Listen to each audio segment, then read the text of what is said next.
نبی کریم علیہ السلام کے غلاموں کے غلاموں کے غلاموں کے غلاموں کے غلاموں کے غلام ہیں، جن کو زمانے نے حضرت شاہ سلیمان توسی رحمۃ اللہ تعالی علیہ کے نام سے یاد رکھا۔ یہ کتابوں میں لکھا ہے کہ حضرت کا ایک مرید تھا جو پیشے کے لحاظ سے نائی حجام کا کام کرتا تھا، تو اس کا بیٹا کھو گیا۔ تو ابھی اتنا نظام فعال نہیں تھا، نہ مساجد میں اسپیکر لگے تھے، نہ پولیس کا نظام اتنا فعال تھا۔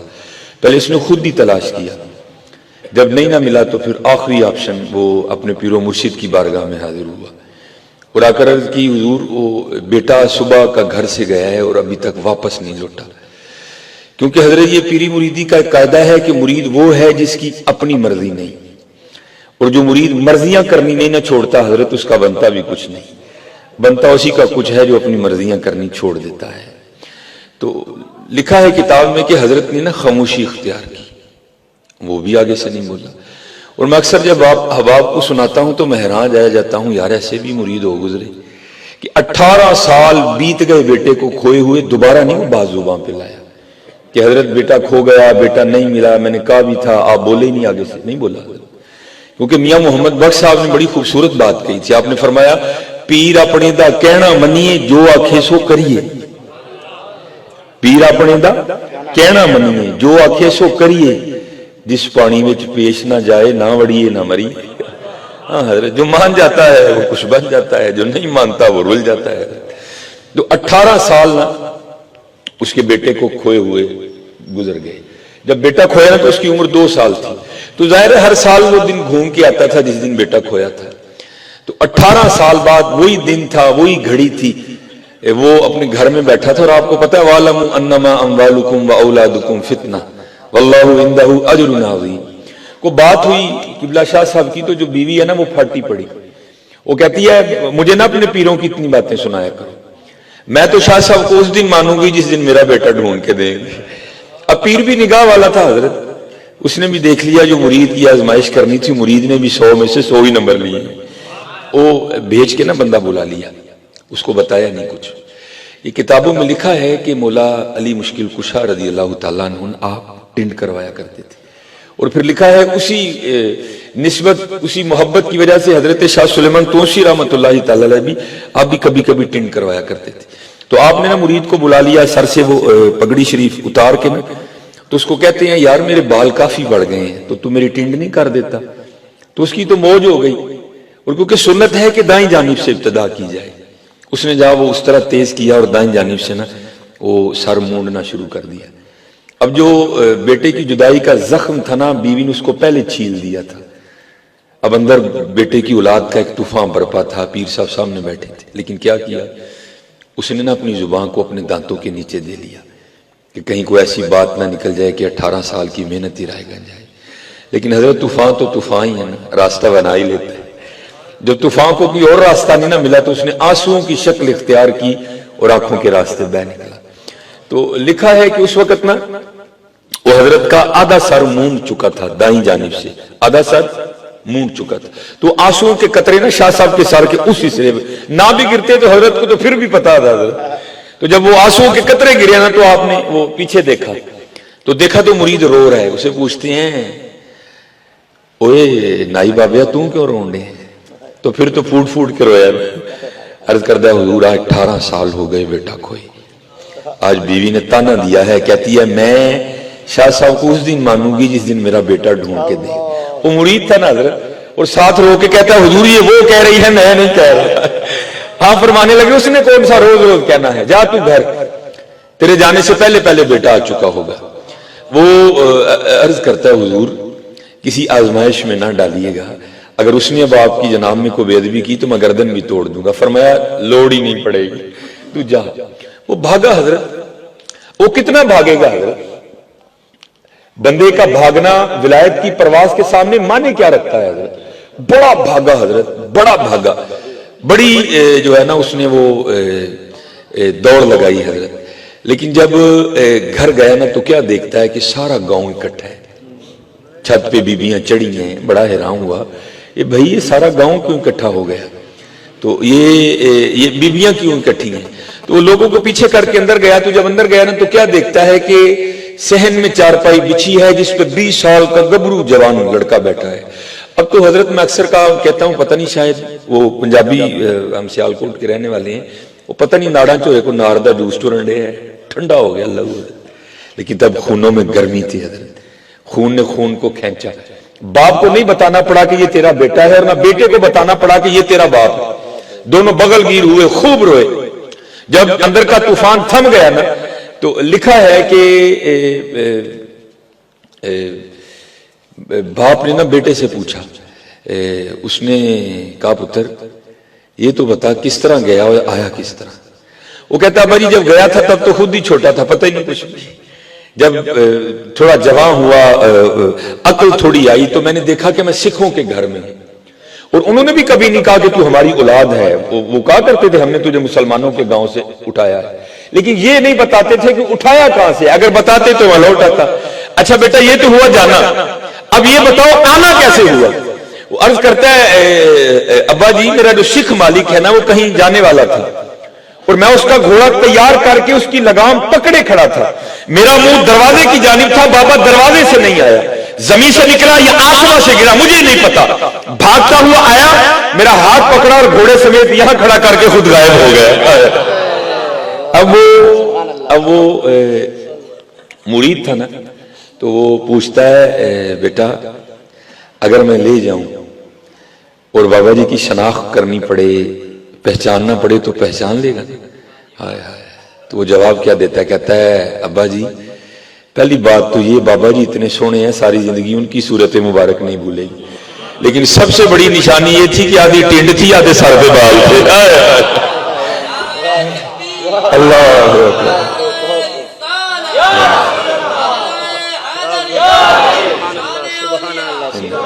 اسی لیے تو حضرت کسی نے کہا تھا نا چاہیں تو اشاروں سے اپنی کایا ہی پلٹ دیں دنیا کی, یہ شان ہے خدمتگاروں کی سرکار کا عالم کیا ہوگا.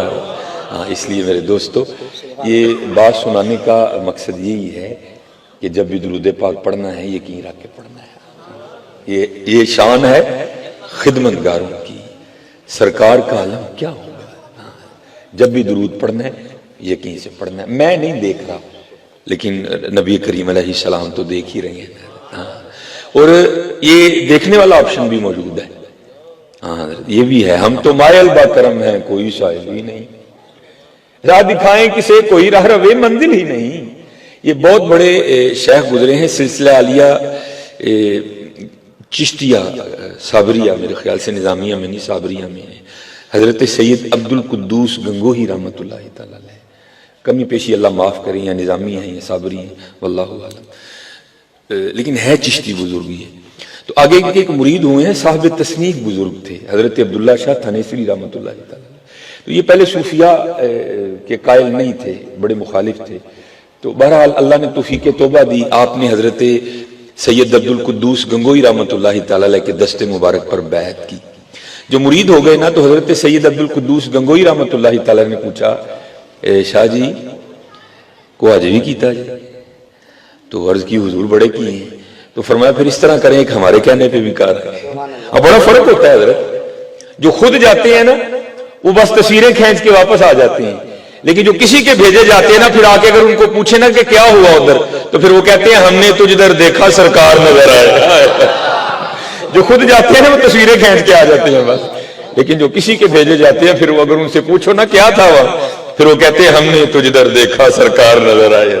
تو جب یہ جانے لگے نا تو ساتھ حضرت جیسے ہم بھی کہتے ہیں سید عبد القدوس گنگوہی رحمۃ اللہ تعالی علیہ نے اپنے مرید عبداللہ شاہ تھانیسری رحمۃ اللہ تعالی علیہ کو حکم دیا شاہ جی جب مدینہ پاک جائیں نا تو حضور نبی کریم علیہ الصلوۃ والسلام کی بارگاہ میں میرا بھی سلام عرض کرنا.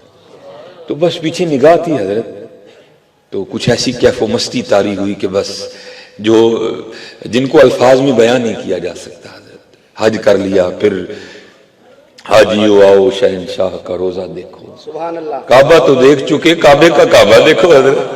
تو جب مدینہ پاک گئے نا تو کچھ ایسی کیف و مستی طاری ہوئی کہ بس کچھ یاد ہی نہیں رہا. تو جب ہند کے لیے روانہ ہوئے نا تو راستے میں نیند آ گئی. تو خواب میں پیر و مرشد کی زیارت ہوئی. آپ نے فرمایا شاہ جی آپ کو کہا تھا کہ حضور نبی علیہ الصلوۃ والسلام کی بارگاہ میں میرا بھی سلام پیش کرنا, تو آپ نے سلام ہی نہیں پیش کیا. آپ نے وہ آنکھ کھلی تو آپ نے قافلہ رکوایا, ایک تیز رفتار گھوڑا لیا اور واپس مدینہ پاک گئے. تو جیسے یہ نبی علیہ الصلوۃ والسلام کے میلاد پاک کا ماہ ہے, ہم جھنڈیاں لگا رہے ہیں, گلیاں سجا رہے ہیں, تو ہمیں بدعتی کہتے ہیں. اللہ ہیں یہ خود بدعتی, اور ان کا بدعتی ہونا اللہ نے ان کے سر پہ لکھ دیا ہے, سارے ننگے سے, سارے ننگے سے. یہ خود بدعتی ہیں, بدعتی ہمیں کہتے پھرتے ہیں. جیسے یہ خود بدعتی ہو کہ ہمیں بدعتی کہتے ہیں نا, اسی طرح اس وقت علماء سو نے حضرت سید عبد القدوس گنگوئی رحمۃ اللہ تعالی علیہ پر بدعتی ہونے کا فتویٰ دیا کہ یہ بدعتی ہے. تو جب حضرت عبداللہ شاہ تھنیسری نے اپنے شیخ سید عبد القدوس گنگوئی رحمۃ اللہ تعالی علیہ کا سلام عرض کیا نا, اے اللہ کے حبیب علیہ الصلوۃ والسلام میرے پیر و مرشد سید عبد القدوس گنگوہی رحمۃ اللہ تعالی علیہ کا سلام قبول فرمائیں, تو لکھا ہے کہ روزہ مبارک سے جواب آیا اپنے پیر بدعتی کو ہمارا بھی سلام کہنا. حضور نے محبت کے طور پر کہا, آپ کی اولاد پاک میں سے بھی تھے, حسنی سید تھے اور آپ کے امتی بھی تھے, نبی علیہ السلام نے تو محبت فرمائی. اب یہ مدینہ پاک سے واپس آ گئے, تھنیسر ایک دو دن آرام کیا, تو یہ اپنے پیر و مرشد کی بارگاہ میں حاضر ہوئے. تو باتیں ہوئی تو حضرت سید عبد القدوس گنگوئی رحمۃ اللہ تعالی علیہ پوچھتے ہیں عبداللہ شاہ تھنیسری سے, شاہ جی پھر مدینہ پاک گئے تھے, اب کہاں گنگو اور کہاں مدینہ؟ حضرت عرض کیجیے حضور گیا تھا, تو پھر میرا سلام پیش کیا, عرض کی حضور کیا تھا, تو پھر کیا ہوا؟ تو کیونکہ آپ کے تو پیر و مرشد تھے نا حضرت, آپ نے تو نہیں بدعتی کہنا تھا, آپ نے کیا کیا, لفظ بدعتی کو حذف کر دیا, کاٹ دیا. اور عرض کرتے ہیں حضور جب نبی علیہ السلام کی بارگاہ میں نے آپ کا سلام پیش کیا نا, تو نبی علیہ السلام کے روزہ مبارک سے آواز آئی اپنے پیروں کو میرا بھی سلام کہنا. تو یہ فرمانے لگے اس طرح نہ کہہ جس طرح حضور نے کہا تھا اس طرح کہہ. تو زندہ ہے واللہ میری چشم عالم سے چھپ جانا. مانگو حضرت, بہت کچھ ہے مانگنے کے لیے, ہم مانگتے کچھ نہیں ہے.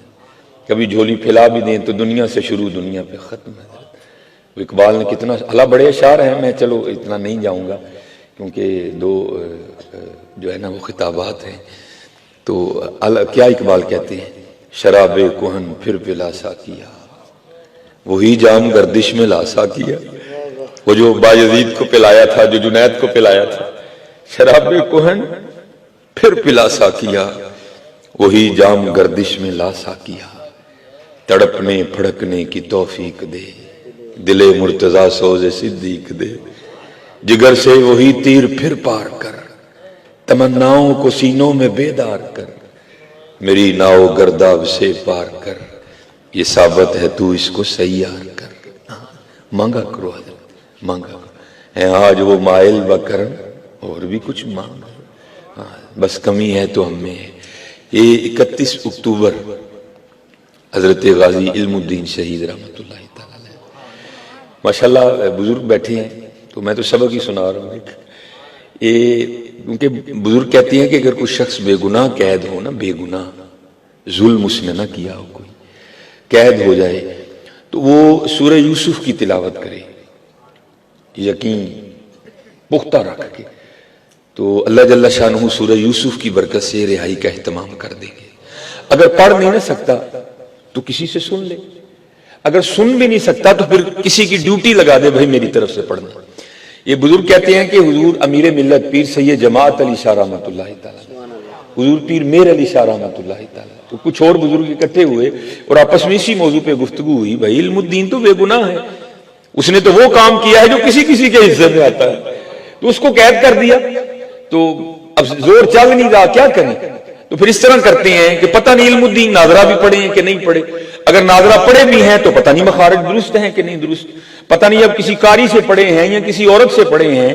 تو اس طرح کرتے ہیں کہ یہ ڈیوٹی ہم اپنے ذمہ لے لیتے ہیں, اور روز جا کر نا علم الدین شہید رحمۃ اللہ تعالی علیہ کو سورہ یوسف سناتے ہیں.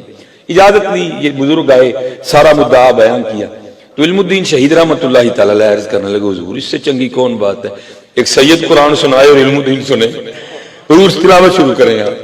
اب حضور امیر ملت بڑے پکے حافظ قرآن تھے, اور کئی مواقع ایسے ہیں کہ جب آپ نے ایک ہی موقع پر پورا قرآن کریم تلاوت کر دیا، اب وہ غازی علم الدین شہید رحمۃ اللہ تعالی علیہ سن رہے ہیں اور حضور امیر ملت پڑھ رہے ہیں، الف لام را تلک آیات الکتاب المبین انا انزلناه قرآنا عربیا لعلکم تعقلون۔ اب حضور امیر ملت پڑھ رہے ہیں، کیف و مستی طاری ہے حضرت، تو کچھ ایسی کیفیت بنی کہ تھوڑی سی بے توجہی ہوئی، اور بزرگ کہتے ہیں کہ حضرت نا کیفیت تھی نا حضرت، آپ زبر کو زیر پڑ گئے۔ تو غازی علم الدین شہید رحمۃ اللہ تعالی نے ہاتھ جوڑ کے عرض کی، حضور آپ سید پاک ہیں، بڑے لوگ ہیں، لیکن پڑھ کلام الہی رہے ہیں، ذرا بے توجہی ہو گئی ہے، توجہ فرمایا، آپ نے زبر کو زیر پڑھ دیا ہے۔ اب آپ ٹھہر گئے، توجہ فرمائی تو دیکھا علم الدین بالکل ٹھیک کہہ رہے ہیں۔ اب یہ بزرگ حیران ہوئے، بھائی ہم تو یہ سوچ لے کے آئے تھے، پتہ نہیں علم الدین کو ناظرہ قرآن کریم پڑھنا بھی آتا ہے کہ نہیں آتا، اس نے تو حافظ قرآن کی غلطی نکال دی۔ تو پوچھا علم الدین یہ کیا ہے؟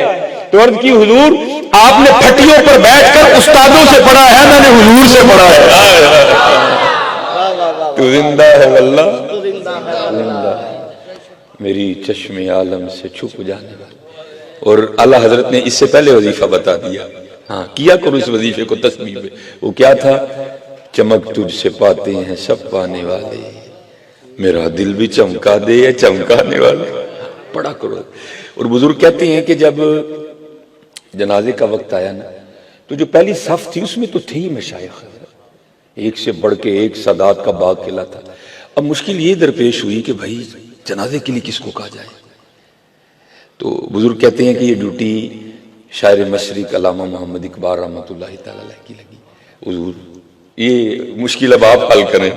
تو وہاں بریلی کے تاجدار، سنیوں کے امام الشاہ امام احمد رضا خان فاضل بریلوی رحمۃ اللہ تعالی، آپ کے خلیفہ سید دیدار علی شاہ رحمۃ اللہ تعالی علیہ بھی موجود تھے۔ اب لکھا کہ اقبال نے آپ کا دستے مبارک پکڑا اور مصلی امامت پہ کھڑا کر دیا۔ اب بڑے لوگ تھے حضرت، تو وہ تو اپنی نفی کرنے والے لوگ تھے حضرت۔ تو آپ نے پوچھا، اقبال اگر عالم ہونے کی وجہ سے کھڑا کیا ہے تو دیکھ تو صحیح کتنے کتنے بڑے عالم ہیں۔ عرض کی، حضور عالم ہونے کی وجہ سے نہیں کھڑا کیا۔ آپ نے فرمایا اگر سید ہونے کی وجہ سے کھڑا کیا ہے تو دیکھ تو صحیح سادات کا کتنا سونا گلشن کھلا ہے۔ عرض کی، حضور اس وجہ سے بھی نہیں کھڑا کیا۔ تو پوچھا پھر کیوں کھڑا کیا؟ عرض کی، حضور عالم بھی بڑے ہیں، سید بھی بڑے ہیں، لیکن بریلی کے تاجدار کے خلفاء میں سے صرف آپ ہی ہیں۔ اس لیے کھڑا کیا ہے کہ آپ امام اہل سنت کے خلفاء میں سے ہیں، وہ نسبت دیکھی ہے میں نے۔ اب کھڑے ہو گئے۔ بزرگ کہتے ہیں جب آپ تکبیر کہنے لگے نا تو بے ساختہ نگاہیں پیچھے اٹھی اور آپ غش کھا کے گر گئے۔ جب جنازہ ہو گیا نا، ہوش آئی، احباب نے عرض کی، غلاموں نے، خادموں نے، مریدوں نے، حضور جنازہ نہیں پڑھا ہے، یا بے ہوش ہو کے کیوں گر گئے؟ تو لوگوں کو نہیں جواب دیا کچھ بھی۔ حضور نبی علیہ السلام کی بارگاہ میں استغاثہ کس طرح پیش کرتے ہیں، یا رسول اللہ علیہ السلام، ساری عمر گزر گئی آپ کی امت کو آپ کا دین سکھاتے سکھاتے، ساری عمر گزر گئی آپ کے منبر اور مصلی شریف کی خدمت کرتے کرتے، اور کبھی ہمیں خواب میں بھی جلوہ نہیں دکھایا، اور قربان جاؤ علم الدین شہید کی شان پہ جس کے جنازے میں خود ہی تشریف لے آئے۔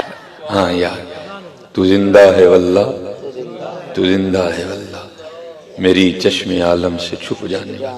چلو میں میری بھائی عادت ہے میں اس طرح سادی سی گفتگو کرتا ہوں نہ، کیونکہ یہاں فائدہ ہے کہ میں کو سیگے بتاؤں، میں کو گرامر بتاؤں، مقصد ہے چلو یار وہ کھم پہ جائیں کو رو لئی، شاید کو معافی مل جائے۔ یہ ہمارا بہت بڑا نقصان ہوا، سائیوال شریف سید منظور احمد شاہ صاحب کا وصال ہو گیا۔ آپ کی بڑی خوبصورت تصنیف ہے مدینۃ الرسول علیہ السلام، اور مدینہ پاک تو حضرت وہ خطہ ہے نا جس پہ بڑا لکھا گیا، لیکن میں کہتا ہوں جتنا بھی کوئی لکھ لے لیکن پھر بھی اس کے راز نہیں کسی کو سمجھ آ سکتے ہیں۔ ہاں امام حسن رضا خان فاضل بریلوی نے لکھا بھی تھا، آپ کہتے ہیں جب رنگ پر ہے بہار مدینہ کہ سب جنتیں ہیں نثار مدینہ، مبارک رہے اندلیبو تمہیں گل، ہمیں گل سے بہتر ہے خار مدینہ۔ اس میں حضرت لکھتے ہیں کہ حضرت نے بڑا وقت مدینہ پاک میں گزارا، اور حضرت اب لفظ بڑے سستے ہو گئے ہیں، بڑے سستے ہو گئے ہیں. پہلے عمریں گزر جاتی پھر کہیں جا کے میڈل لگا کرتے تھے، وہ بڑے لفظ سستے کر دیے لوگوں نے. عاشق مدینہ تو ایویں ہی حضرت جس کو چاہ بنا دیا. لیکن حضرت عاشق مدینہ ہونا کو سوکھا کام تو نہیں ہے. یہ اسی میں لکھتے ہیں مدینہ الرسول میں نا، شاہ صاحب نے بڑا وقت گزارا. آپ فرماتے ہیں مجھے کسی وجہ سے نا پاکستان آنا پڑ گیا، تو یہ غم کاٹ رہا تھا مجھے کہ پاکستان جا کے مدینہ کے بغیر کس طرح وقت گزرے گا. کہتے حال یہ سمجھ آئی کہ میں نے ٹیپ ریکارڈر خریدا، اس میں کیسٹ ڈالی، ریکارڈنگ کا بٹن آن کر دیا، اور مدینہ پاک کی گلیوں میں نہ گھومنا شروع کر دیا. اور اگر کہیں کو مدینہ طیبہ کے لوگ کھڑے ہیں نا، ان کی آواز ریکارڈ کرنی شروع کر دی. اگر کسی درخت پہ مدینہ پاک کے پرندے بول رہے ہیں تو ان کی آواز ریکارڈ کرنا شروع کر دی. اور نظریہ یہ تھا کہ جب پاکستان جاؤں گا نا تو اگر مدینہ پاک یاد آئے گا تو کیسٹ لگا کے سن لوں گا. تو آپ فرماتے ہیں کہ وہ نا ایک جگہ سے میں گزرا تو وہاں چند بچے کھیل رہے تھے. حضرت چند بچے کھیل رہے تھے فٹ بال، اور یہ تو حضرت کہیں لکھا ہی نہیں نا، نعرہ تکبیر